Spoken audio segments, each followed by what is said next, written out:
of soul. This is Bass Talk Live. Your host, Mark Jeffries and Matt Pangrack. BTL is brought to you by Lowrance, Lose, Strike King Lures, Bass Cat Boats, Ducket Fishing, Spro, AFCO, Big Bite Baits, Sunline, and TH Marine. BTL coming at you.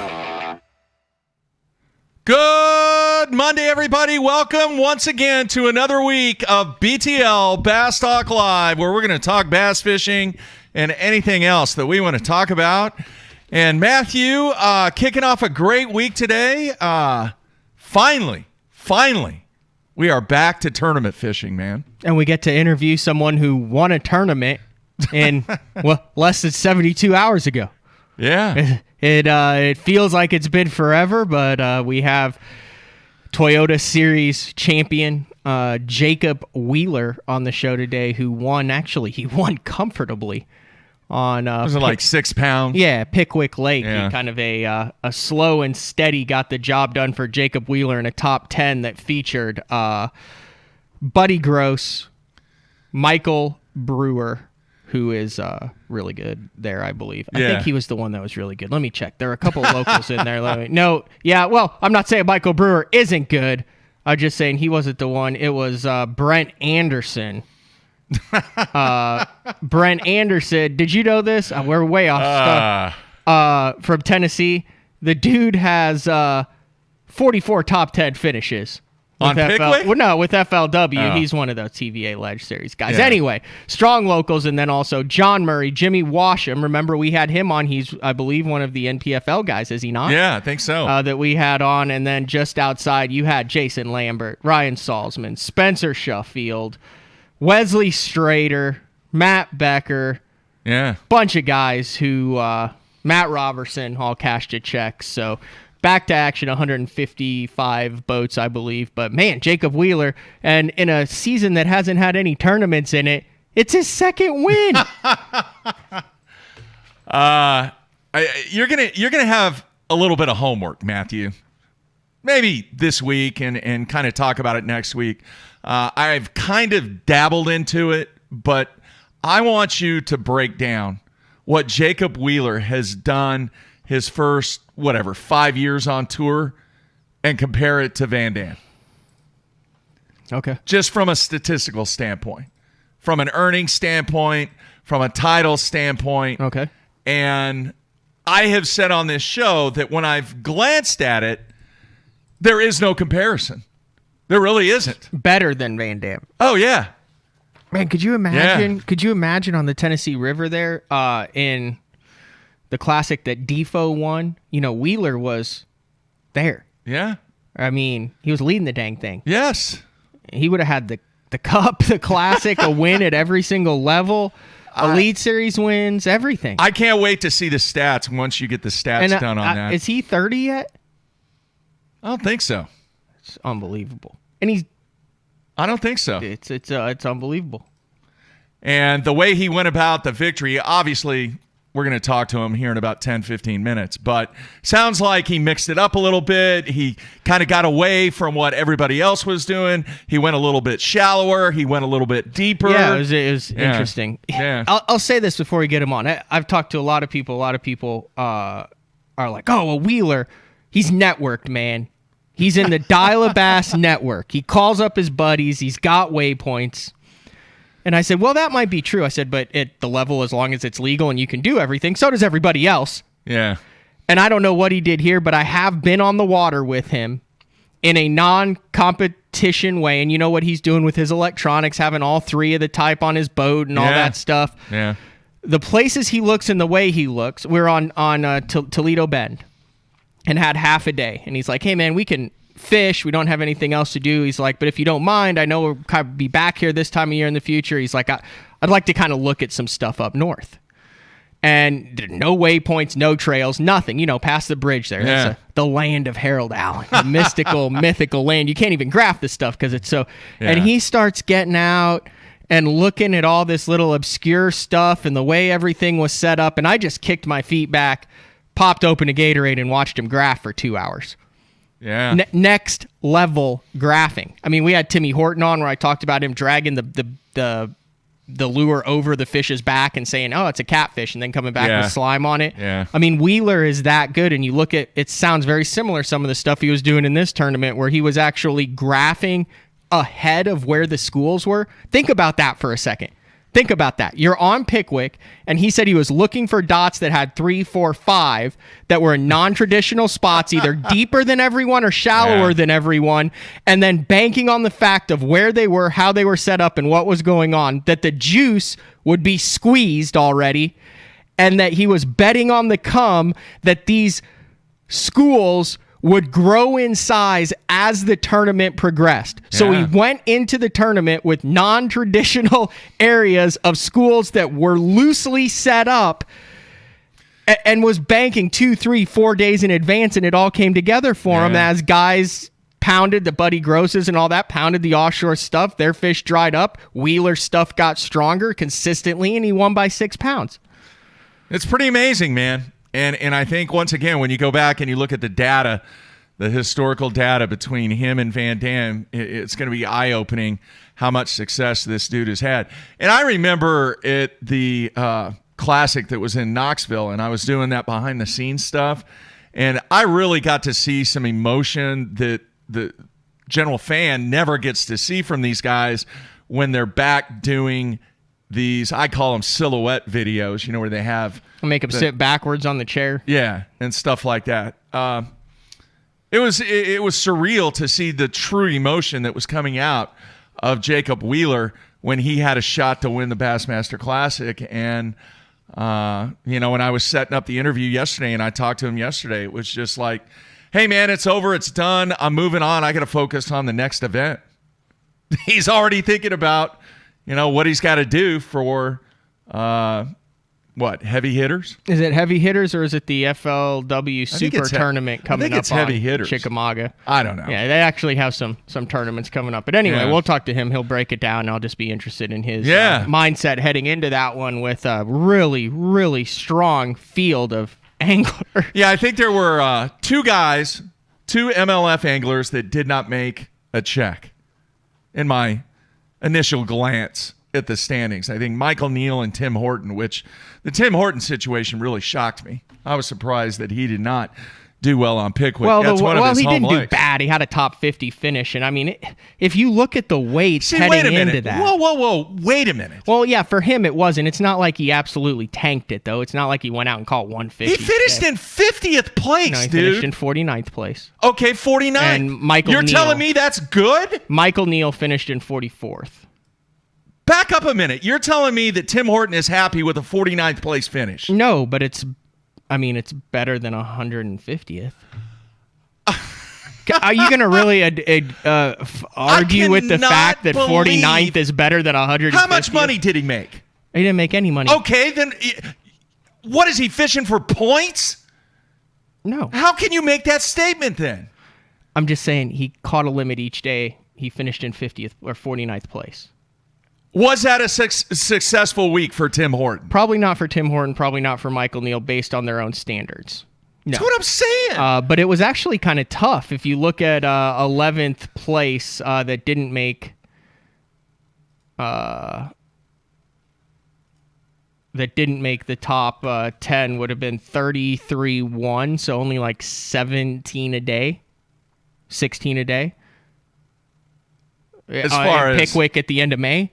Yeah. You'd have thought that, we've seen some massive mega sacks come out of Pickwick, and especially it has been fishing good this year. Yeah. But, I mean, it took less than 60 pounds to win this Toyota Series event. I mean, not even 20 pounds a day. Dude, look, I am really, really sorry that this even came up, and I don't want to argue with you and everything, but if you seriously think that Tim Horton is happy and satisfied with even Michael Neal. No, I'm not saying that they're satisfied at all with it. Then We're on the same page here. Okay. You want to get not on the same page? Because I got an article from ESPN titled I wasn't even going to bring it up. Oh, yeah, let's just bring it up. We're not going to argue about it. I would have put a bow on this. Hall of Famer Vijay Singh won't play in the Korn Ferry event after criticism. I'm like, Korn Ferry? Well, that's the old web.com tour. What else was it? The Nike tour? The Hooter? Was it? I mean, it's been web.com. Yeah, it's been, it's the equivalent of now, I guess, the FLW tour. It's a feeder system to the PGA tour. And guys make money full time on it. You see, they're trying to get their card. Lot of That's how they get their card. Right. Yeah, that's the whole purpose of that thing. But in order to be on the Korn Ferry, you have different qualification process. What is Korn Ferry? I don't know. It varies corn. Okay. Not everybody can. It's not like you can just show up, pay your entry fee, and be on the Korn Ferry tour. Like you have to make it and qualify it through all these events to get on the Korn Ferry tour. Yeah. I don't know if Justin Lucas's brother is on that. He might be on it anyway. Vijay Singh, 3-time major winner, member of the World Golf Hall of Fame, has withdrawn his name from a tournament on the developmental Korn Ferry Tour. He's won 34 titles, blah, blah, blah. He confirmed his decision to withdraw. Some golfers, including Bradley Schmell, felt strongly about Singh taking a developmental spot away from an up-and-coming player. He's got money. He's got a career. Just wait another month and roll with your senior friend, Schnell tweeted on May 7th in a series of posts. Others, Phil Mickelson among them, defended Singh's right to enter the tournament. It's no secret Vijay and I aren't close. But I like to say on his behalf, in addition to being member of the Hall of Fame, he is a big part of the PGA Tour's success, which financially subsidizes and always has the Korn Ferry Tour. He has earned the right to play when and where he wants. As a lifetime member of the PGA Tour, Singh can enter any KFT tournament being played in a week in which he is not eligible for the main tour's event. The Korn Ferry Tour Challenge is scheduled for the same week as a PGA Tour returns to play in Fort Worth, Texas.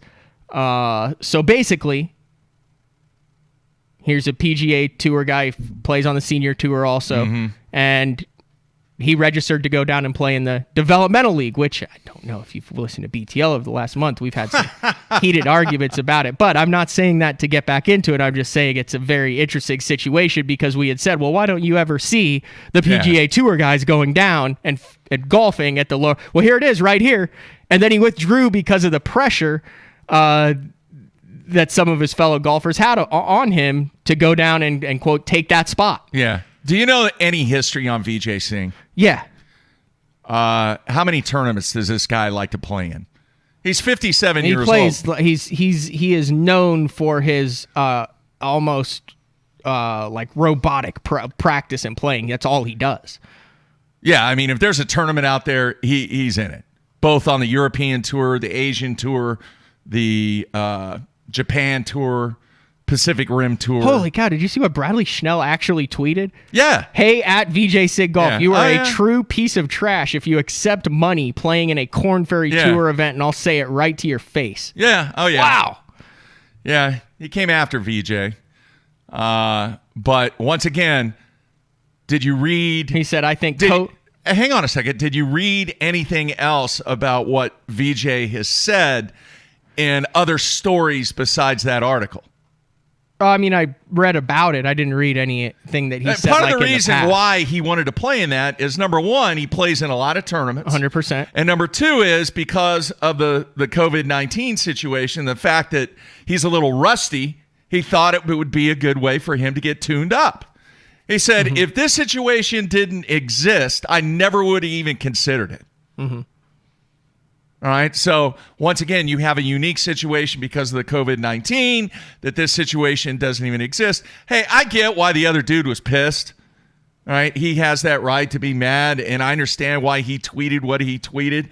But at the same time, this situation, as I have said numerous times, does not exist if it's not for the COVID-19 situation. And in this, the Bradley Schnell who golfs, he said, I think COVID or no COVID, this would be a big deal. It's just Vijay being Vijay selfish. It's one spot. Do you know how much those points and money could do for a young kid? He's a complete He called him a turd. Yeah. He's a complete turd for playing. He's got money and he's got a career. Just wait another month, and then he actually retracted it and stuff. But yeah, he got in trouble. He got in trouble from the PGA. All right, so now it's okay.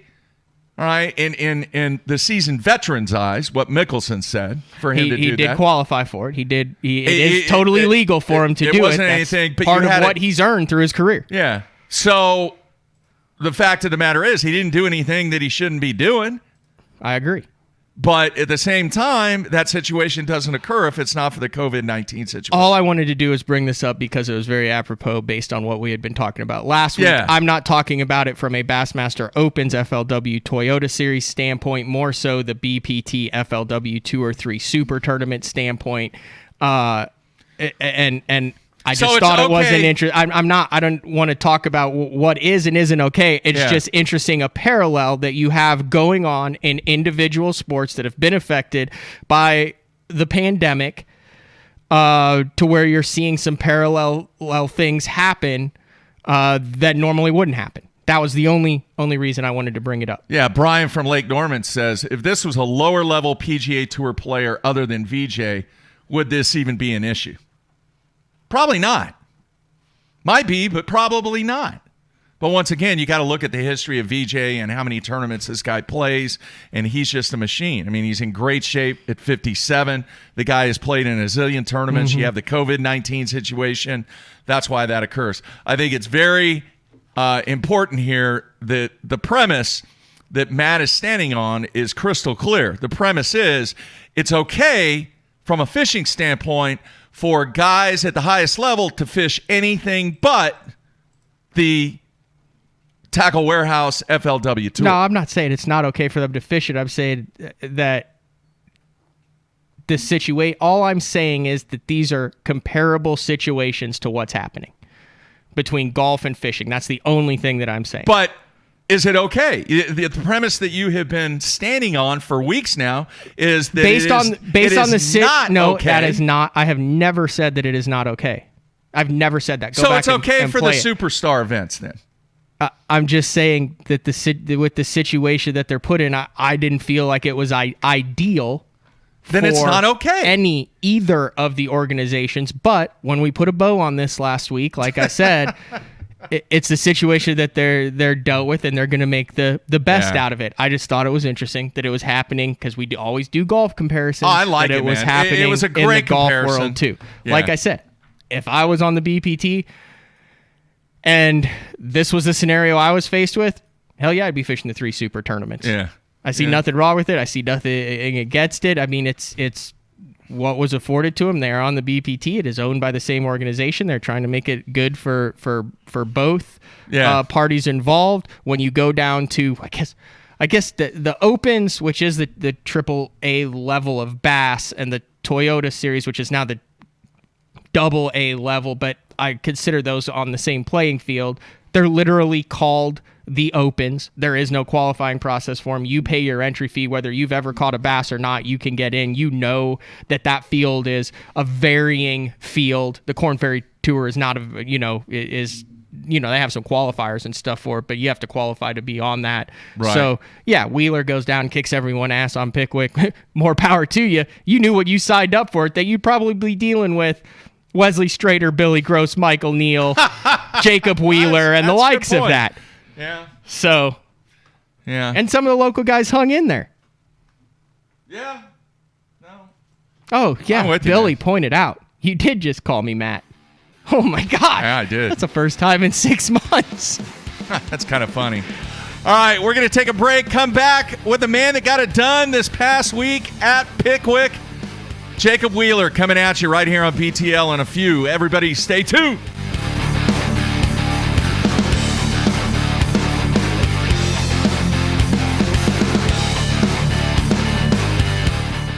The ultimate fishing system starts with Lowrance HDS Live. Upgrade to HDS Live with a Ghost trolling motor, live sight transducer, or Structure Scan 3D and get up to $500 cash back. Yeah, You care about gear ratios, inches per turn, and ball bearings, but most importantly, you want reliability and dependability in the equipment you use. Lutz doesn't cut corners when it comes to the gear they build. The new Speed Spool LFS is the best $99 reel in the market. Go see for yourself.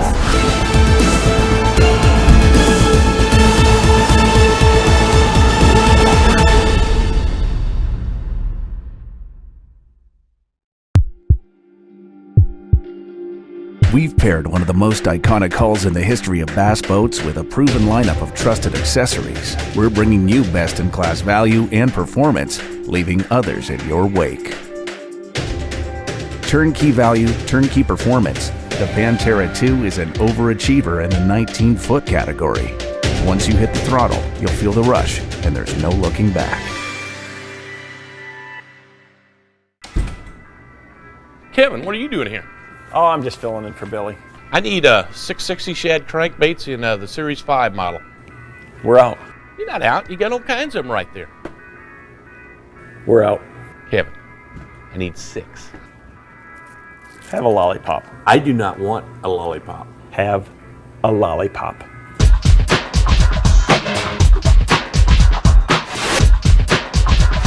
Do you have it in sexy shad color? At Duckett Fishing, we have assembled the top pros in the country to help us design rods to give you a competitive advantage.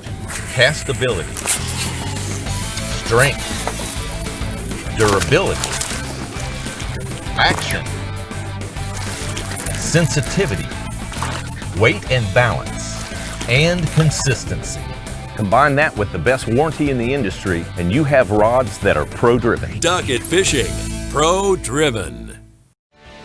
Hey everybody, Todd Faircloth here. Want to show you one of my favorite braided lines, SX1 30-pound Sunline braid. I use this braided line for a couple of different applications, and one of my favorites to use for this line is a swim jig.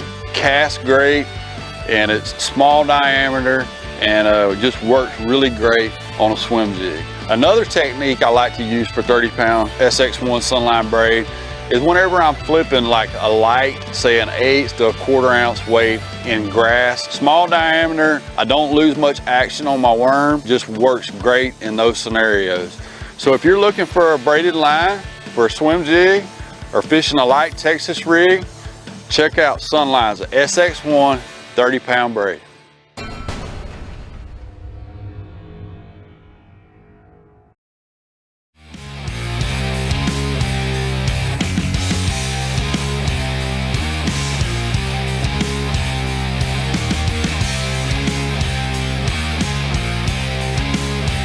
All right, we are back on a Monday, kicking off the week here on BTL Tournament Action.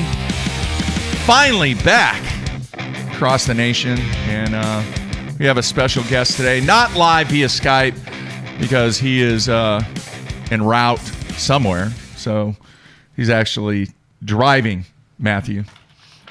What are you looking at? He needs a driver by now. He's to the point where he can have a driver. I don't know about that. I'm but just saying. I am just so happy we're able to get in the guy that got it done on Pickwick this past week, Jacob Wheeler. And let's bring him in now. Jacob, you there, man?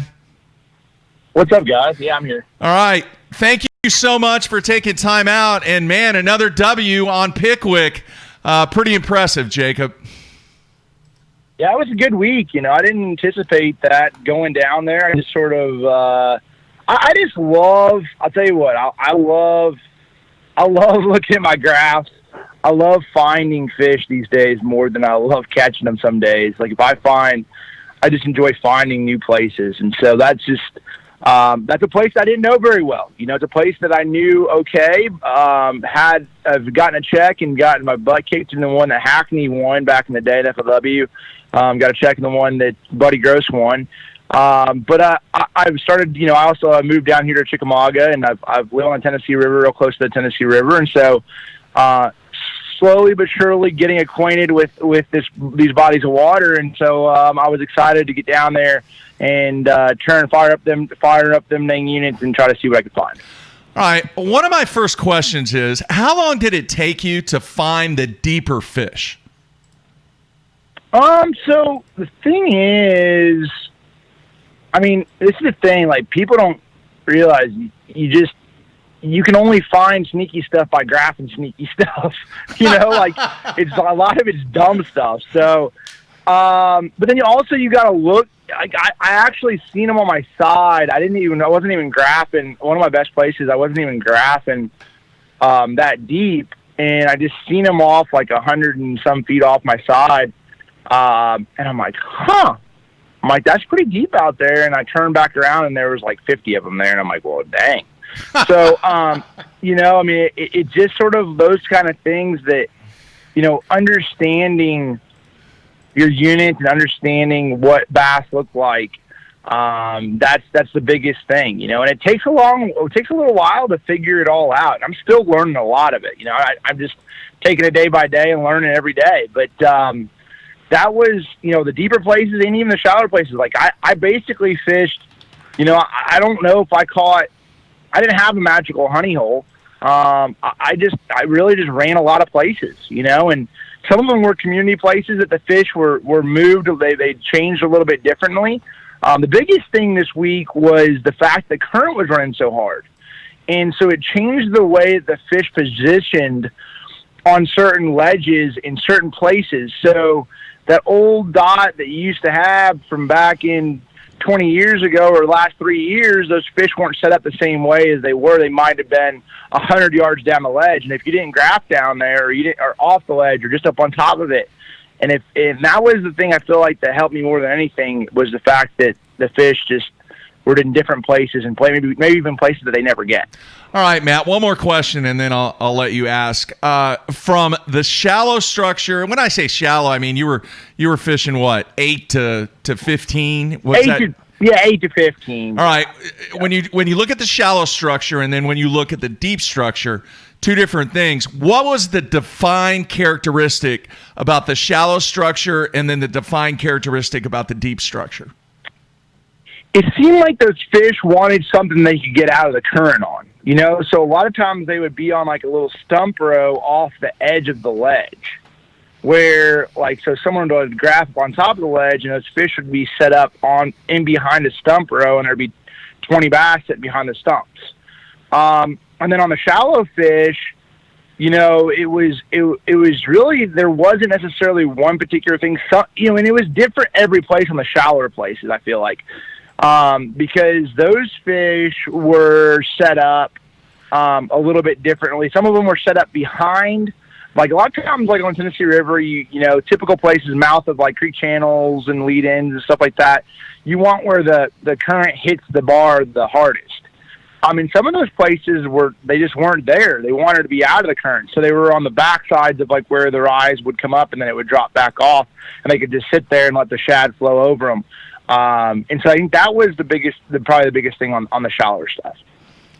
I talked a little bit about this before we had you on, but it seems like you just out-thunk some of the best ledge fishermen on the TVA system in this by avoiding the obvious stuff and keying on areas where they weren't even set up yet, but you were banking on them setting up based on some of the fish that you had seen. I mean, it sounds, from reading it and then looking at the results, Buddy Gross had 24-1. You were slow and steady, 18-2, 20-11, and 17-11. Like, you didn't expect to have a mega bag on day one, and you knew that those guys who caught them out there would kind of fall off and your pattern would get stronger as their patterns got weaker. I don't know if I knew that much, but I definitely I was surprised by the weights. I assumed coming in day one that I was going to be in like the top 20 with 18 pounds. I didn't anticipate to be in the top 10. But I also know, and I knew, like I was on a shad spawn deal in practice where I could catch them like 12 to 14 pounds, but it was just, I knew you weren't going to win doing that off of what I had found.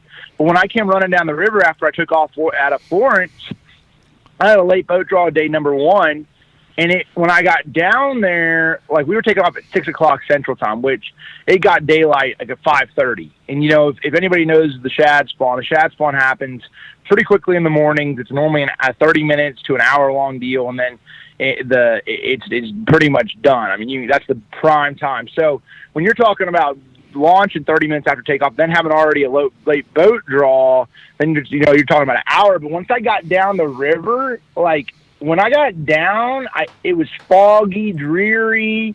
Like I'm like, dude, they are going to crush them on the Shad Spawn. It was such a fact that I abandoned where I was going to go and started on a place that I've never made a cast on. Wow. Because I said, they're going to catch a mega bag on Shad Spawn this morning. And I just abandoned it, pulled the rod out of the rod box, and started fishing. And I think I caught a couple, nothing big ones, because I knew the places that I had found, I wasn't catching no big ones. I mean, maybe a 3.5 pounder, which I wasn't anticipating going to be a good fish. You take into account the baits that you used to win this, and then go back and look at Eufaula, and in the very few tournaments we've had this year, you have 2 wins in part to a big 1-ounce spinnerbait fished offshore, kind of a lost art. Is that something that you've kind of kept under your hat, similar to what like the guys with the hair jigs tried to keep under their hat back in the late 2000s, or is that something that's kind of surprised you how effective the big blades have been this year offshore? I just think it's a lot of it, the fact of you got everybody throwing the typical swim baits, underspin, scroungers with blades, scroungers with hair jigs, and I think these fish have gotten to the point where they're just like, dude, like, we've seen that. And sometimes going back to like an old school techniques, your crankbait, your dang Texas rigged worm, an old spinnerbait. I think that sometimes they start to come back. And, I didn't catch a lot of my fish on the accent spinnerbait, that little 1-ounce spinnerbait that I made, but that I weighed in anyway. I caught a lot of fish on it. But it was just a deal with my rotation that I felt like maybe not all the schools were seeing. How do you are fishing that then? Are you bumping that along the bottom? Are you burning it high in the water column? Are you bringing it past individual fish? It's all dependent on what I see in my graph when I idle around those places, and that's what I decide what I'm going to throw in them, the way they're set up. Like it's why I always have 12 rods or 14 rods on the deck, is because I when I idle over a place and I see 3 or 4, or 6 or 8 or 20 of them, that's when I decide, okay, I'm going to pick this up or I'm going to pick that up. Wow. Dude, you're going to have to build a new wing on your house for all the hardware that you have. I mean, come on, man. It's getting kind of crazy. All right. I'm curious, history-wise, I think you mentioned it early, but what is your history on Pickwick and the characteristics of the TVA chain? How does it differ on Pickwick, even though Pickwick is obviously part of it? Yeah, so my history on Pickwick is this. First tournament I fished on Pickwick, I had a late boat draw. It was the one that Hackney won. I had 32 schools that I had found. I think it was the first week of June. I was still green. I won Bass Fest that year after that tournament. But still green, still trying to figure everything out. Still am, but I ran down the river, and in 32 schools that I had found, I could not get on one of them. Wow! Literally not one. And I remember pulling up to a community place with 2 other boats that I knew, and they really wouldn't let me in there. And long story short, I catch 3 keepers that day. I get spun out, catch 3 keepers, and I'm like, this is not the way to do it. This is not the way to do it. There's got to be something like, I'm just like, what the heck, And then day 2, I catch like 18 something because I get on one community place that I've been, and you catch 18 pounds. So that was, a frustrating tournament, and then, but I learned from my mistakes. I said, listen, I'm not going to be that guy that's going to graph all day long on the most obvious stuff in the deal. I would rather have 3 sneaky places. And sneaky doesn't mean that I'm the only one that has them. It just means that maybe only 4 or 5 anglers, you could actually possibly rotate on them these days. There's very few places that you're going to have yourself. The thing is, I'd rather have 3 places that only a few people have than 30 or 40 obvious places. Huh. Kind of along those lines, I believe Brent Anderson was fishing a spot, and on the 3rd day you were there, and you were like, he said on his social media that you were like, hey man, you can come in and fish it too. just kind of one of those less obvious spots. I mean, I would imagine the ledge etiquette is something that you have to live to understand how that works. It is. And the big thing about the whole deal is just communication. You know, when you pull up, it's disheartening when you got a place that you really want to get on and you shut down on that place and there's a boat there and you feel like it's pretty unobvious. And you run 20 miles or 30 miles or 40 miles, you're just sitting there and you're like, oh, really? No. Like, it stinks. Like, I know there's times when I'm running down the river and I look over there and I see, like, when you're running to your first place and there's just, like, a sigh of relief when you don't see a dang boat sitting on it. Like, oh, my gosh, I got on it. So, you know, that's how it's been. I think back in the day when, you know, like when it was a little bit electronics, you know, not everybody knew about the electronics. Not everybody knew how to read them. This day and age, everybody knows how to read them. So it's become a lot harder to even fish offshore. And so I think that was like, it is. There is ledge etiquette. There is pulling up, asking. And then if you can't get on it, I always do this. If I say, listen, Nate, do you mind if I fish it with you? And they're like, man, I'd rather you not. You pick a trolling motor up, and all I ask is if you don't want me to fish it with you, then you don't fish it with me. And that's all it is. Mm-hmm. So, and that's the key. And it is easier to fish a ledge by yourself because then you can really change up. I love fishing a place by myself way better, obviously, than sharing it because they might move 50 yards to the left or 100 yards, and you can really move around on it and find them again. And so it doesn't push you into, you know, hey, you got to fish just one cast or whatever it is. So, but it's definitely important to communicate no matter where you're at in the country with other anglers when you're trying to get on a place. All right, very nice. Now, the 1 ounce spinnerbait, deep, slow rolling. Can you do two things? Because this used to be a thing many, many years ago here in Oklahoma. Matt, you may not realize it. There are some big name guys from the state of Oklahoma in the past that actually kind of mastered that technique, and then it just kind of went away.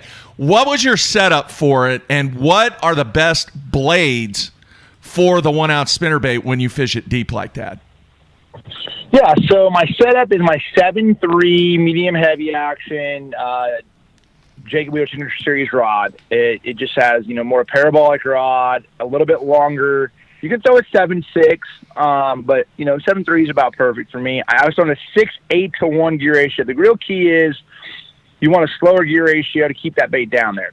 We're still in the Paradigm Ducket casting reel, and that the key is, like I said, that slower retrieve allows you to keep that bait closer to the bottom because those fish are normally positioned pretty close to the bottom when they're out there on those ledge lakes. So the other thing is like throwing like 17 to 20. I was throwing 20-pound Suffolk advanced fluorocarbon. I swap back and forth depending on what the cover I was fishing. And I can get it down there a little bit deeper on 17, but then you just got to be careful about what you're around and whatnot if you get a big one on. And the bait I was throwing was the Accent. It's actually my signature series little Accent spinnerbait that I came out with. I came out with a little series of spinnerbaits this year that from just sort of hand-picked baits that I always had the guys at Accent make for me. And I said, hey, let's just come out with one. And this one's called Old Big, and it's a spinnerbait that I won. You fall on it. It's a Colorado, and it's a big willow at the end, and so it's a big thumping blade. And I have multiple different colors on it. You know, a couple different retailers carry them, but that little spinnerbait right there is just for me is a deal that I've caught a lot of fish on and several really nice fish on and big ones on.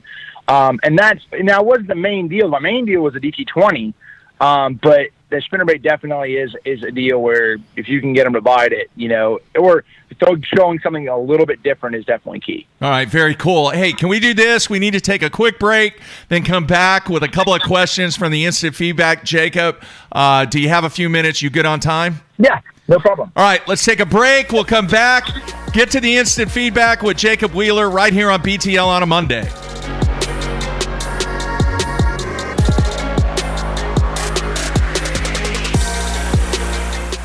Let's face it, fishing electronics are no longer an afterthought. They've become a necessity. And at the Bass Take, our experts match you with the right electronics provide professional installation, and educate you to help maximize your catching results while providing support along the way. Because let's be honest, it's about catching, not just fishing. And when you're ready for better results, join the Bass Tank team. Visit us today on Facebook or go to thebasstank.com. Blue Water by TH Marine. Offering LED lighting solutions for your boat, trailer, truck, ATV, and so much more. Engineered and built to be rugged with waterproof and submersible options. Designed for easy installation, Blue Water is available in a variety of colors and styles. All backed by a limited lifetime warranty. Blue Water by TH Marine.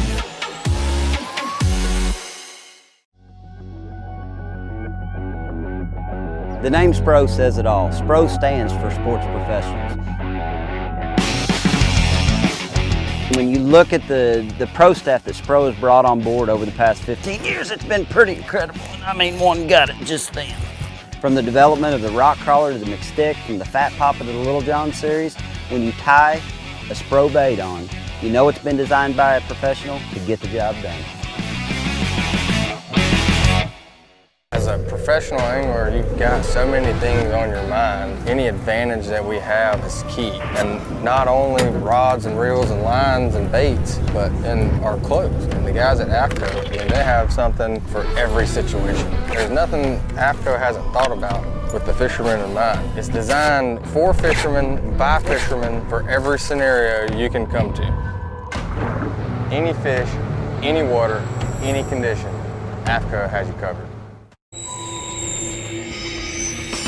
All of us on the Pro Tournament Trail use Gamakatsu hooks. Why? Because they are absolutely the best.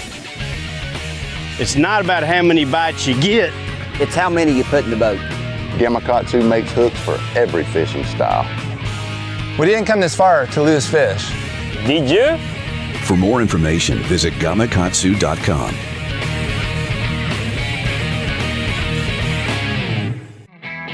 The Big Bite Baits Kamikaze Swim On is a very unique bait, and it's got a full body but with ribs to give it a bigger profile but not more plastic. It's got a jointed tail that gives it a lot of action, as well as this up and down crawl type trail with holes and ribs in it, so it creates a bubble trail almost. This bait is supposed to be fished upside down or vertical like this on a grate for a chatterbait. I prefer it on a swim jig as well, but you can also cut it down and put it on the back of a finesse jig. You know, flip it around for some spotted bass or flipping docks. Anytime you want a small, compact, you know, little trailer for it, this is great for it. So check out the full lineup of swim-ons at bigbitebaits.com.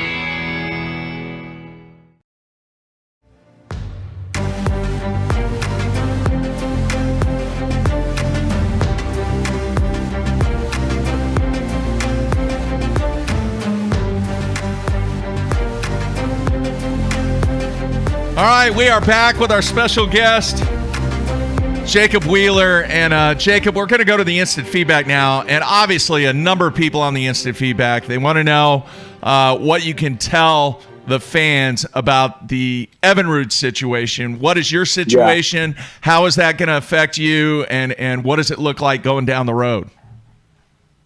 Yeah, it was a little crazy. I mean, the way I found out is John Johnson hit me up from Bass Fin and said, "What did you hear about the press release?" I'm like, "What are you talking about?" Like, and I'm like, "What happened now? Evinrude's not making motors anymore." So that was definitely a shock to all of us. People ask me, "Did you know?"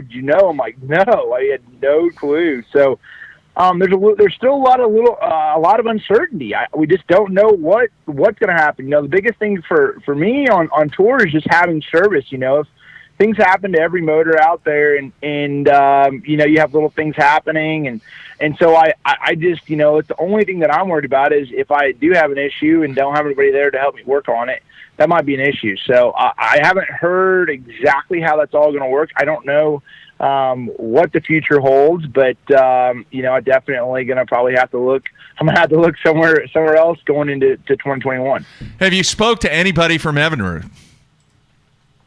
I've talked to my boss, which is now, you know, not only is I think there's 400 some odd or 500 some odd people that were currently unemployed from this whole deal. But they gave us a little bit of a rundown of what went down, but there's just still a lot of unanswered questions at this point. Wow. Well, unfortunate for a lot of guys, and I mean, you're right in the middle of it, obviously, so hopefully things will work out for 2021. All right, back to the instant feedback. Let's see here. Rich in Connecticut wants to know, out of all of the technology that you run from the different companies, what's your favorite use for those products when you go to graphing? In other words, is there something special about each of the units that you're using? Yeah, I mean, there's definitely something special about each of them. Otherwise, I wouldn't use it. But there's a lot to it, and it's just what works for me. I grew up a Lowrance guy. I've used a Lowrance. I understand. Like, I feel like it's like just comes second nature. Like it's my phone or something. To operate through the Lowrance to make sure waypoint management is huge. Being able to make certain icons, certain things for the tournament. It allows me to really, when I'm running down places, to look at, I'll put down 1,000 waypoints during a week of graphing, just different places. And a lot of times there'll be like stuff for, like I might mark a stump row, for a tournament I come back in February, and I know the water's going to be 5 foot down, and that's going to be 5 foot of water, and I can crank with a DT6. I'm marking stuff for future tournaments. I'm not just, I need to mark, well, there's no fish there, so I'm not going to mark there. So I'm always analyzing and preparing and prepping for the next event. Like, you have to think that way. But as far as the electronics, Garmin with the Panoptics, I've messed around with the perspective view. I have not dialed that in by any means. I don't have a 360 on my boat right now. I had an issue with it. I actually messed it up a little bit. But the 360 is legit as well. But it's just each unit. I think that Lowrance has good one of the better down scans. For me personally, I like the mapping of C-Maps. I like the mapping. I like the icons, the waypoint management of Lowrance. Side scan on Hummingbird's really, really good. So I just sort of put a combination of it all. I want to follow up the question that a lot of people had on the Evinrude situation. Will that situation possibly affect the way that you fish, knowing that there may not be a service crew in the boatyard? In other words, how much will it affect your decision-making on where you might or might not go, knowing that you don't have that support crew back at the boatyard? Well, the coolest thing about the next couple of BBT events with heavy hitters and the final one up on Champlain, the cool thing about that is that we actually they have backup boats that they'll provide us. So if we do have an issue with our boat and something goes wrong, we could jump in one of the tour boats, which is, in my opinion, the best thing that's ever happened. So I do think you're going to have to be a little bit more careful. I'm pretty hard on my equipment. I always have been. I really try to take it the extra mile, whether that's trying to get in the back in the backwater. But I don't plan on digging any ditches anytime soon. That's for sure. Yeah. All right. Another question from the instant feedback. Drew in Texas wants to know, do you use a trailer on that 1 ounce spinnerbait? And if you do, what is it? Yeah, I do. So I throw 2 separate trailers depending on the profile that I want. So I throw a Storm Largo shad, and I throw the 4-inch because it's just a little bit bigger profile. If I'm trying to get the bigger bite out of that school, that's what I'm going to try to throw. And then I throw a swim line on each one. I throw that 4-inch Largo shad, and then I throw a 3.8 or a 3.3-inch Guggenbait's little saucy swimmer. And so I'll vary it between those two. But that's sort of the 2 trailers that I sort of pick. And because I can just, the profile is more the key than anything. Understanding what the fish are eating and what they're really keying on. If they're keying on gizzards, I try to go with the Largo shad. If they're keying in on more on threadfin, I might go with a 3.3-inch little saucy swimmer. And so that's sort of what I vary it. Normally a swim bait trailer. And and I even you follow. I put a trailer hook on it because I kept on having miss it and stuff. But most of the time, I don't throw a trailer hook on it. That's just sort of, I normally keep it that way because I feel like that trailer of that swim bait gives them something to eat, and they get it pretty well. All right, Mark in Minnesota has an interesting question. He says, Jacob, you have excelled at all different types of tournament formats and tournament series. What format is the most challenging for you? 110% MLF format. This is a thing. For me personally, it's the hardest to stay on them day through the full amount of the day. That's the thing is if you are not a versatile fisherman, you can have a great morning bite, like aka a shad spawn, and catch in a 5-fish limit format and catch a big bag. Okay, but then if you don't have anything the rest of the day, people are going to be walking you down the rest of the day because you don't have a good afternoon bite. And so I feel like the hardest way to compete, and for me personally, most stressful, is a catch, weight, release MLF format, knowing where the score tracker is, knowing where you stand, and knowing that you have to adapt and have a pattern for every hour of the day. And that is something that I've seen. Because, it was sort of nice, I'm not going to lie. I'd have a pretty good bag, and I'm sitting there, and I'm like, I'll just go run over here. I'll go look over there. And, you're just not as when you don't have them, you're stressed out in a 5-fish tournament. But when you have them, you're just, laid back. You're not worried about it. Heck, I got a good bag today. I'll lay off them. And just where I feel like most of the time when I'm fishing the BPT, it's not like that. Ross on YouTube would like to know that on your tournament days, so you roll up in the tournament, do you idle over your offshore spots to see if they're there? Do you just start casting to them without idling over them? It depends on how good of a place it is, but most of the time, yes, I do. Not all the time, but most of the time, I do. I try to idle over the places and see them. Because, they move a lot. They get goofy, they get pressure, they move up and down.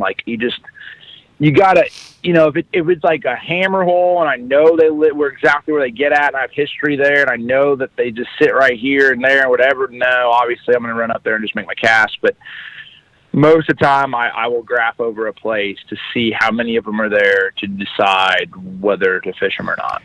Is graphing and the ledge fishing, I don't exactly know where I'm going with this, but I know where I'm going with it. Okay, so you can learn a lot from YouTube. Heck, you made 29 videos with over 30 hours of content and 1 million views during the COVID situation for the last month. So you can learn a lot based on watching YouTube. You can. Can you learn how to graph and do that offshore stuff and ledge fish, or is that one of the techniques that requires the most on the water practice to master? Basically what I'm saying is, can you do a sim? Jeffrey's kid is a pilot. He learned how to fly on a simulator. Could you do a ledge fishing simulator where you simulate graphing over all this stuff and finding it and all that stuff, or is that something you got to do on the water? Yeah, it's more trial and error. And that's what's so much fun about it for me. You learn what catfish look like, what other fish look like, why they look that way on your particular graph setup. It's all about your own personal setup. Because everything, what's crazy is you can go from one boat with the exact same electronics and everything and take those electronics and put them on another boat, and the image is completely different. So you have to figure out what they look like on your graphs and get comfortable with your boat and your electronics to really be able to be efficient out there offshore. So I definitely think it's very, very, very important for the time on the water. I don't think you can just go ahead and say, well, that's what they look like, and you got a simulator mode on the Humminbird or the Lowrance, and you're just sitting there watching it, and it's like, okay, that's what bass look like. No, it's not going to work real well when you try to go out there and find them. Okay, one more question related to that then. You've got your stuff dialed in. You know what you're looking for. You know what it looks like. Can you graph over the nuts and not realize it and keep on going? Or if it is the nuts, will it always give itself up when you go over it? You can graph over something and mess and probably not see them. You have to be really careful. One of the main places, the last place I caught some really key fish on the final day, I made 3 passes and finally seen like 6 of them. And I knew they were in a little sneakier place, and they weren't on a traditional set. They weren't set up traditionally. I never seen a boat on it in the tournament. I'm sure somebody probably had found it. And I seen 6 of them on my last pass, and I picked up a DT20 and caught them there every cast for like 20 minutes. Wow. So you can miss them, and that's definitely a really big deal. Is if you miss those fish and you just I was this close from leaving, like this close, and I'm like, man, they gotta be right somewhere around here. I make that last pass. I'm like, oh, I see you suckers. Not a lot of them. They didn't show them everywhere, but I was like, okay. All right, a couple more questions from the instant feedback, and then we'll let you go. Boss Hog has a great question. He wants to know, how does the location of where you catch them during the spring affect potentially where you can catch them during the summer? Dude, I wish I knew sometimes. Them suckers, they'll show up on the weirdest stuff in certain, the typical mouth of the big spawning pocket, typical big long point. Yes, that is the obvious stuff that I'm talking about. If you have a body of water that not many people are fishing offshore, then it's going to be a lot of fun for you to go fish out there on those longer points. But if you got a lot of guys out there fishing those places, those fish get pressured real quick, and it only takes a few tournaments, and all of a sudden those fish they're like, I've seen it all. So I've found them on places that I thought there was no fish that I would have thought that would have been on those places. And it all changes. I think the easy answer, like I said, is the mouth, the spawning areas, closer to deep water, adjacent to deep water is really the key in finding big groups of fish. But then again, like I said, those are also the places that everybody finds. All right. I got one more question, since I know we've got heavy hitters in between, but we do have the super tournament coming up on Chickamauga. We have talked about ledging, sneaky, hidey holes, whatever he wants to call them. I'm just curious, how many spots do you have right now on Chickamauga that you just cannot wait until it's super tournament time on day one there? I'm just ballpark stuff that's not what's community crazy holes.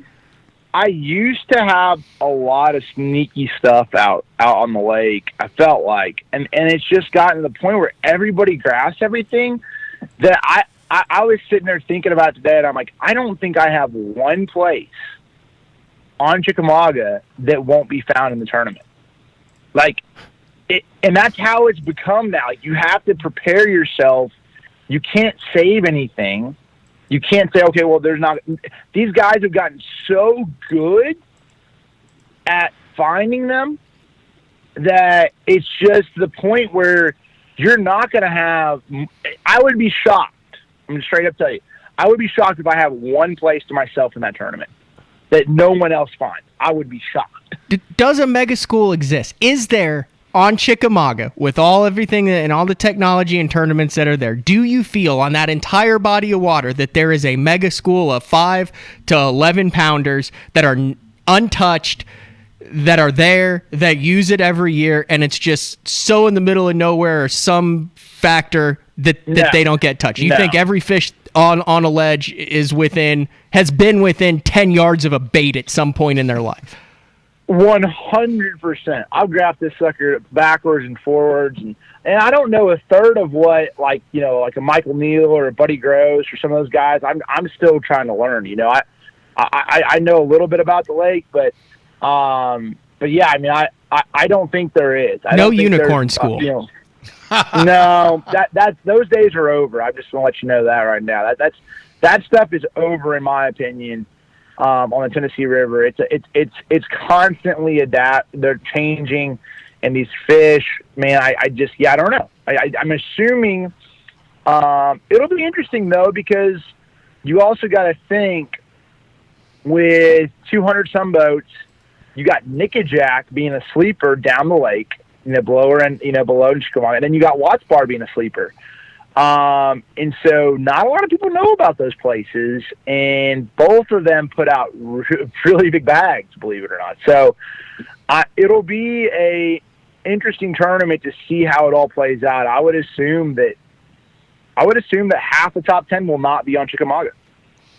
Wow. Can't wait for that one. All right, last question from the instant feedback. Michael in Oklahoma wants to know, what is your setup for your deep cranking situations? So I've messed around with several Ducket rods, and my favorite by far is the 711 Micromagic Pro medium heavy action cranking rod. That rod has a lot more backbone to it, and it still allows them to get the bait well. But that rod right there allows me to really cast that bait out there. And the key is, when you're cranking, is being able to make that long cast, because there's nothing really more efficient than a crankbait when you're fishing offshore. And if you can get them to bite it, it's the quickest, fastest way to get them and catch big ones as well. So I always try to, if I can catch them cranking, it's normally you're going to catch the biggest bag pretty quick if you can make it happen. All right, very nice, man. How'd you celebrate the win? You know what? I just drove home, hung out with my wife, my little girl. We slept in is what I did, actually. I was like, geez. I enjoy the wins. I enjoy them. I love it. This was sort of not expected, but I'm truly going to the next one. You're only as good as your last tournament, and I know, that was a good tournament. I love it, and I enjoy winning, but at the same point in time, I have heavy hitters on the horizon. I have tournament here at Chickamauga, and I've completely focused on that stuff. I mean, I enjoyed it. I sat here and thought about it, and that was really cool. But on to the next one. We got to get to working. I'm really ready to see what you do in December on Cumberland. Since you're fishing all three of those, that one could be the Jacob Wheeler special. Yeah. I don't know, man. We'll see. December should be interesting. I gotta. The last one's on Dale Hollow late, so that'll be interesting to see how that. I know that's a good fishery. And that was a thing. I had a lot of people ask me, well, you're fishing the Toyota Series. Yeah, I'm like, for me, it's just being able to spend some time with my good friends. I got a buddy of mine, Seth Davis, and Brent Butler, and both those guys to travel around with I've known them for most of my life. Since I've been in high school. And so it's just sort of fun to get back to just hanging out, BS talking, and having a good time out there on the road with those guys as well. All right, very cool, man. Hey, you guys are playing for a lot of money in Florida pretty soon, man. We are. There is a ton of money to be won down there at Heavy Hitters. So we'll see what happens down there, man. But congrats, great win, and so excited to have fishing back, man. Me too. Thank you guys so much for having me on. You guys have a great rest of your week, and we'll talk soon. All right, man. Take care. Thanks, Jacob. You guys. All right. There you have it, Jacob Wheeler. Just another W, man. Mm-hmm. Business as usual. So his one buddy, Seth Davis, he's traveling. He's 5th in the points. He finished 11th in the tournament. Very nice. And then his other buddy, Brett Butler, finished 32nd, cashed a check. And he's 8th in the points. So that greatness hangs together, I guess. There you go. All right, real quick, I want to let everybody know the remainder of the week, tomorrow, very excited, very cool show. It's the 15th anniversary of the Spro Frog, and we're going to have Sid Reeves on, who has been with Spro for 14 of those 15 years. Oh, wow. I didn't know if you knew that or not. No, I know he'd been around a while. Yeah, 14 of the 15 years, and he's going to be on live via Skype from his office from the Spro HQ, I believe. That's good. I needed to chat with Sid. Yeah, we're going to have, he's going to show us hopefully some cool stuff and talk about the history of the frog. And then Dean Rojas is actually going to be in transit. And then once we have Sid on, we're going to have Dean on for a few minutes while he is driving and headed to Florida. 15 years? 15 years, man. For this frog, the original. Yeah. The Spro 65 Bronze Eye, I believe. Yeah. So that would have been what year then? What is it? 2020? 95, is that right? Or 2005? 2005. Holy cow. Yeah. 2005.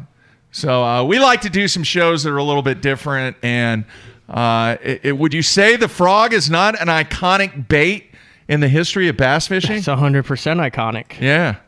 So 15 years. And, dude, I'm going to tell you right now, I have been wearing them out on Lake X with the frog. You never told your snake story. You should close the show with your snake story. We were at Lake X, me and my good friend Steve Wunderlich, the Hall of Famer, the bowler from Fort Worth. Just name dropping HOFers. He's big time, dude. He's the man. Anyway, so I was telling him about Lake X, and he was like, "Man, I'm going to come up. I want to fish because it's flipping and frogging. That's what it is."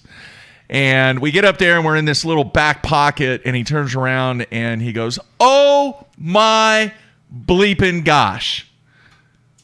And I turn around, I go, what? And here comes, at the time, I didn't know, because I'm not a snake guy. I thought it was a copperhead. How long? 6 foot. A 6-foot copperhead. And that doesn't exist after I found out, all right? But it was orange and copper and gold looking with black stuff on it. And it had what looked like a triangle head. Mm-hmm. The thing was trying to get in the boat, dude. Beelining. And I'm sitting there just whacking it, and Steve's trying to whack it, and it's coiled up like this in the water, almost like a cobra. You know how a cobra will flare up like this? He just stopped in his tracks and flared up like a cobra. So you are on the water fishing, and before you know it, you're faced with a amphibious mix between a copperhead and a cobra head. Yeah. A cobra copperhead mix is viciously trying to get in the boat. I am out of my mind with this snake. Okay, so it's coiled up, and you're hitting it with the rod. And then it coils up, and then it was weird because it kind of looked at Steve, and then it looked the other side. Like moved its eyes? Like moved the whole coil thing. Like it didn't. Oh, okay. Not the eyes. It didn't just give you the old look and then look out of the corner at Steve and you're like, hey, did you guys see that? I didn't know snakes had whites in their eyes. And then we whacked it about 3 or 4 more times, and then finally it just swam off. It was trying to get in the freaking boat. I mean, how many times? I had never seen a snake like this. I'd never seen sorts of good a sound bright clips out of this orange snake. Yeah. So it was a water snake. It was some kind of water snake. But no, I'd have been right there with you. But after he had told the story, I got curious and I was like, boy, I didn't know copperheads got that big. So I looked it up and I'm like, bro. I said the longest copperhead on record is like 4.5 feet, and that was in 1932. So either A, you got your snake species wrong, or B, you had the world's largest copperhead by 2.5 feet try to get in your boat. I could see some dude getting some boots made out of this thing, and he would be styling and profiling. That's how cool. Green water snake boots? No, they weren't green. It was orange. Yeah. That was, I've seen dark water snakes all the time. I had never seen an orange and black and yellow, and it had like rings and kind of diamond looking things and a triangle head. And that's kind of the rule. If it's got a triangle head, it's venomous. Well, you know what my rule is. If it doesn't have legs and crawls on the ground, it's venomous. So kind of a scary moment. I do not like snakes, and he kind of swam off, and now every time I go in that little pocket, that's all I'm going to think about is that stupid orange snake. So anyway, Wednesday, a guy we haven't had on the show before. At least I couldn't remember. Kelly J. Have we had him on? We talked about it, and we might have had him on one time. Anyway, no, because I would have remembered our discussion on the nuances. So we haven't had him on then. Not I don't think for that's what I told several him. years. Yeah. So anyway, we're going to have Kelly on, obviously, with the Eufaula event coming up on the Elite Series. And dude, he's been doing this a while. Yeah. He really has. Yep. And I thought it would be a cool thing to get him on, talk about his history, and really hopefully open up what he's trying to accomplish and what he's done to the BTL fans and our listener base. So I wouldn't say he's made a career out of one bait, but he's pretty darn near made his career out of one bait. Yeah. Yeah, it's a good point. In a number of different styles and ways, it'll open your eyes to when and where you can catch him on a jerkbait. I'll show you this instant feedback What is after it? the show. I'm not going to post it, but Ryan in Kentucky, great point, man. Great point. Valid point about the snake. I can't post it. At one point in my life, I will say this, and I'll leave it at that. I have purchased some baits for Kelly J through another angler.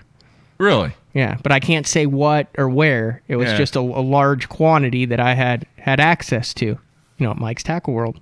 There in Decatur, Illinois. Oh, yeah. And someone had heard of someone that I was going back there. To Mike's. Yeah.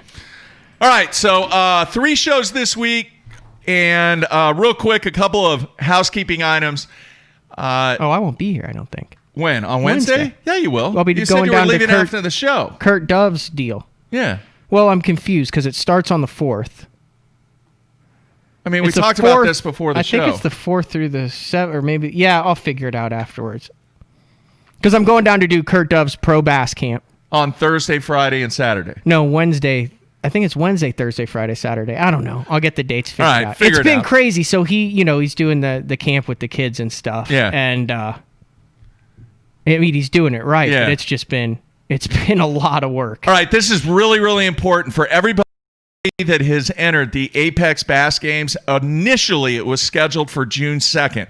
We have had to move the date because of scheduling issues and stuff that has come up. It's going to work out better. We're going to move it to Tuesday, June 23rd. So I'm going to cut it off on, and I can't remember what date. Let me look here real quick. Where's my calendar at? I got my calendar right here. We are going to cut off the entries on midnight, June 14th. All right. Then that next week, the 15th through the 19th, that's when I will be reaching out to the 2 people that will be competing. We will do the testing, and we will make sure that on Tuesday evening, the 23rd at 7 o'clock Central Time, that is when the Apex Bass Games will take place right here on BTL. So you still have 14 days to enter. We will cut it off on the 14th at midnight, and we're going to give away a ton of stuff. We've talked about it numerous times. 3 different kind of pods that we're going to take care of, that we're going to give things to the iTunes listeners, the podcast listeners, the YouTube listeners and watchers that have subscribed to our YouTube channel, and then the folks that watch us live both on YouTube and on basszone.com. So once again, you have until June 14th to enter if you haven't already entered. And then on June 23rd, Matt and I will be in studio commencing for the first time the Apex Bass Games that evening at 7 o'clock. The other thing, Matt, I got an email from a gentleman. You ever heard of Will Carter? You ever heard that name? I did a little research on Will Carter. Okay. All right. He is a stick on Ray Roberts. Okay. Knows Ray Roberts like the back of his hand. And we're actually going to try and do some stuff with Will as we prepare for the 2021 Classic in Fort Worth and on Lake Ray Roberts. So in the coming weeks, we're going to have Will on the show to talk a little bit about Ray Roberts. Double-digit fish. He said it could either be great or it could be an absolute grind. He said, or it could be a mixture of both. And I was just kind of like, well, isn't that spring fishing? Yeah. Early spring fishing? I mean... Yeah, but I mean, it's nice to be on a lake early spring where you do have the chance for a 10 to 12 pounder. Yeah, he said the chance of somebody catching a double-digit fish during that time is very high. When was the last double digit in the Classic? Was it Florida? Cluns? Florida? In Florida? Might have been. I know there was a 9 on Conroe, right? I don't think there... How big was Ike and Nellie's? A 9? And didn't Brent Ayler catching 9. I don't think I don't there was remember a a double 10. digit. Yeah. So we may see that at Ray Roberts next year. So Will Carter, going to be reaching out to him and get him on the show in the coming weeks. All right. As far as the apparel thing, dude, I got bombarded. I told you. With people that came up with designs and semi-designs, and I greatly appreciate the feedback that I got on some of the designs and some of the concepts that people sent me for BTL clothing. So are you still working on that, Matthew? Yeah, we can have a phone call set up this week about All right, get in contact with the guy. But a very special email from Larry Koch. Mm-hmm. And he says, will there be a Bass Zone sweater vest with the Bass Zone logo and a lightning bolt across the front? I'm going to try and make that happen. And even if we can't get that, that's freaking hilarious, man. Who sent you that? Just random people. Yeah. So we're going to try to make that happen. Definitely going to try and make that happen. So I hopefully we'll have good news here shortly about BTL apparel. And we'll see what Matt comes up with on that. But an enormous thank you to all the people that sent stuff in. And here, if anybody else wants to send stuff in, this is kind of the direction that I would like to see. It's just personal opinion on my part. Everybody out there has somebody fishing. Everybody has a bass in the logo. I'm looking for something that is crisp and clean that doesn't have either one of those. All right? Does that make sense, Matthew? More style tips, Mark. Just keep going. You're a fashion icon, as we've seen over the past 3 years of the live stream. I prefer stripes. No, I'm just kidding. Just keep going. No, I want to see if anybody out there can get creative where it doesn't include a bass or a person fishing. It's fashion forward over here. Let's see what the people come up with, Matthew. Maybe take something that you say or I say and translate it to a shirt or a hoodie or something like that without a person fishing or without a fish or a bass or whatever. See what they come up with. My thought from the beginning of this is you have several standard items. Richardson 112, BTL hat, a long sleeve sun shirt, and a short sleeve shirt, right? Yeah. Then every quarter, every 4 months, or maybe even you do a specialty item. Whether it's just a shirt in bold that says "Just Catch 'em," Mark Jeffries. Yeah. Whether it's an AFCO Shadow hoodie that comes on that has the BTL on it. Yeah. Hey, you're gonna have to do some research. Some people on the instant feedback are saying that Ike did catch a 10. Was it a 10? I don't know. We'll find out. I thought do a little research. It might have been. Yeah, and then the last thing I want to say, Matt in Alabama's got a great point. It says, will the supply chain of the fishing industry be able to support the return of bass tournaments? Will we see bait shortages in the short term? Have you been into an academy lately? No. The shelves are empty, dude. At least the two that I've been in. I went to the one in Norman. I went to the one in South Oklahoma City. I was looking for something very specific, of which I could not order online because I needed it right then. The shelves are bare. Seriously. Really? I should have took a photo of it, but I want to know, is this taking place across the country? If anybody goes into an academy or a Bass Pro Shops or wherever you buy your tackle from, is this situation occurring all across the country? Because I know here in Oklahoma, I went in 2 this weekend, but I've been in a 3rd academy, and the shelves are bare. There's nothing there. Everything is being bought.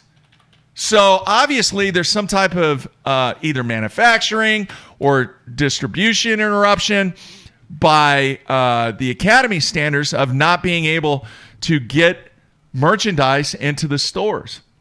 So what are you doing, man? You're like entrenched. I'm trying to find how big Mike Iaconelli's fish on Lake Conroe was. Yeah. Yeah. Yep. So I would love to see some of the photos. If you guys go into any of those stores, just send them to Mark at basszone.com, and we will continue this conversation on the show. All right, did you find out? Was it a 10-pounder? I know that he was claiming it was a 10-pounder when he caught it. I'm not sure what the weight is, but Iaconelli claiming that he has a 10-pounder. Yeah. I mean, I wouldn't bet the farm on that since every time he hooks up, you got a 5-pound cushion there. You know what I'm saying? Yeah. I mean, if Skeet says he's got a 10, he's got a 12. If Ike says he's got a 10, he's got a 6. There's a slide scale there. Wow. I don't know. All right. Great show today. I want to thank Jacob Wheeler for taking time out. And tomorrow, the 15-year anniversary of the Spro Frog. So we're going to have Sid Reeves and Dean Rojas on tomorrow. Should be a good show. All right. Is that it, Matthew? That's got it. Anything else? I got nothing else. All right. Great stuff. Everybody hang with us tomorrow. That's it. We're out of here.